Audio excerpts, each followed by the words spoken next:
Alors Geoffroy, à quand remonte votre dernier départ en vacances en septembre? Alors septembre, c'est quand j'avais pas d'enfant. Malheureusement, aujourd'hui, c'est un peu dicté par la rentrée scolaire. Ah, donc ça date, enfin, moi, quand j'avais pas d'enfant en âge de rentrer à l'école, on va dire.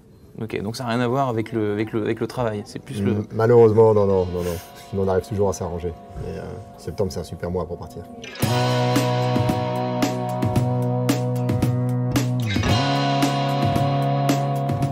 Bonjour à tous et bienvenue dans le Talk Décideur. Aujourd'hui, j'accueille un entrepreneur dans l'âme qui a notamment fondé Marco Vasco en 2008. Marco Vasco qui est un des acteurs référents du voyage sur mesure. Alors bonjour Geoffroy. Bonjour Quentin.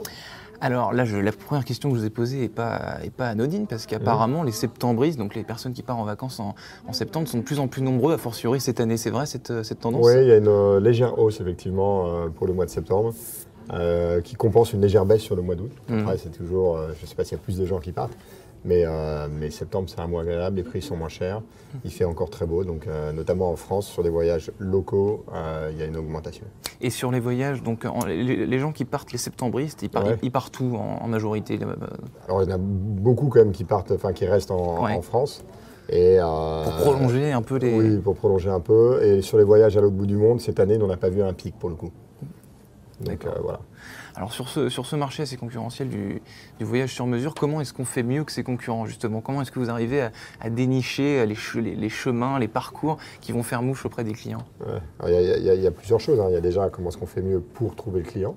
Ça c'est la première chose. Marco, est-ce qu'on a beaucoup investi dans le digital, dans l'acquisition de clients, dans l'expérience client sur le site web. Donc il va permettre d'avoir des beaux taux de conversion. C'est une partie un peu technique mais hyper important dans nos métiers. Comment on acquiert les clients. Et comment on les séduit alors sur le web, ces clients? Et comment on les séduit?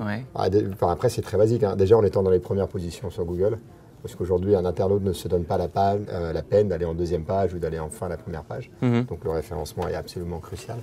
Et puis après, avec un site qui fonctionne bien, qui soit facile en termes de navigation, des produits qui donnent envie. Ça, c'est on va dire la phase de conquête. La deuxième partie, après, c'est l'échange avec le conseiller voyage, quelque chose qui se fait plutôt au téléphone. Et puis une fois qu'il a pris la décision de voyager avec nous, et ça c'est vraiment, on va dire, la partie la plus importante, c'est l'expérience sur place. Ça c'est un travail de tous les jours. Et entre le moment où le client passe les portes du magasin ou est sur le site internet et qui regarde un peu ce qui s'y fait, et le moment où il consomme, où il décide d'acheter chez vous, il se passe combien de temps à peu près? Alors, nous on vend particulièrement du long courrier, on est vraiment spécialisé là-dessus, l'Asie, quelques pays d'Afrique du Sud, et puis le continent américain, généralement la moyenne est plutôt de 3 mois, et on voit qu'elle se rallonge en fait de plus en plus. Donc les gens, ils vont voir ce qui se fait ailleurs pour être sûr de choisir le même, le bon. Et puis ils s'y prennent un peu plus longtemps à l'avance. Maintenant on est plutôt sur un délai de 4 mois même avant d'aller organiser son voyage. Et si c'est l'Australie, c'est 6 mois parce que c'est à l'autre bout de la planète.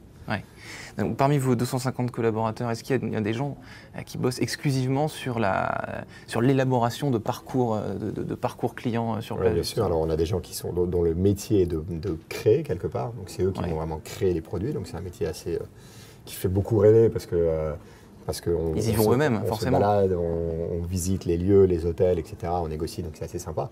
Et puis après, on a des conseillers voyage qui sont spécialisés par destination, et eux, ils retournent également 1 fois ou 2 fois par an.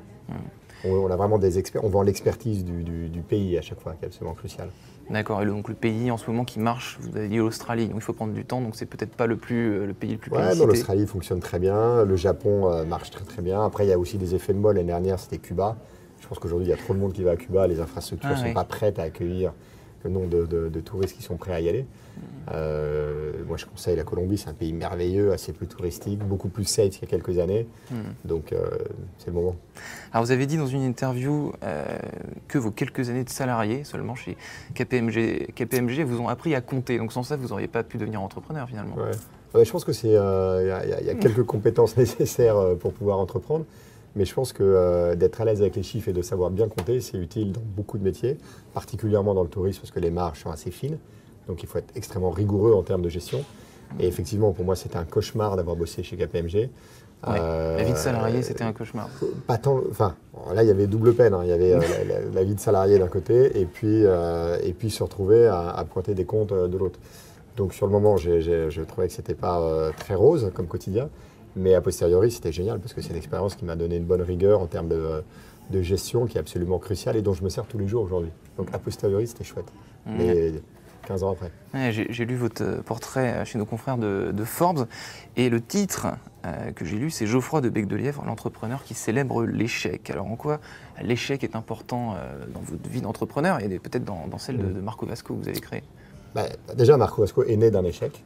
Ah, lequel? C'est vraiment notre ADN. Ouais. Hein. Je veux dire, la naissance de l'ADN de Marco Vasco. Ouais, on est né grâce à un échec. Okay. Non, mais, donc, le métier de base, c'est souvent comme ça quand on monte une boîte. Hein. Il y a des revirements, il y a des pivots. Et nous, l'idée de départ, c'est de faire voyager des Chinois, leur faire découvrir le French art de vivre. Aujourd'hui, on ne fait pas voyager un seul qui est chinois et on n'en voit pas, et on n'en voit personne en France. Donc voilà, déjà, il a fallu qu'on pivote. Et puis surtout, c'est pour pousser l'initiative, la prise de risque et le fait de tenter des choses.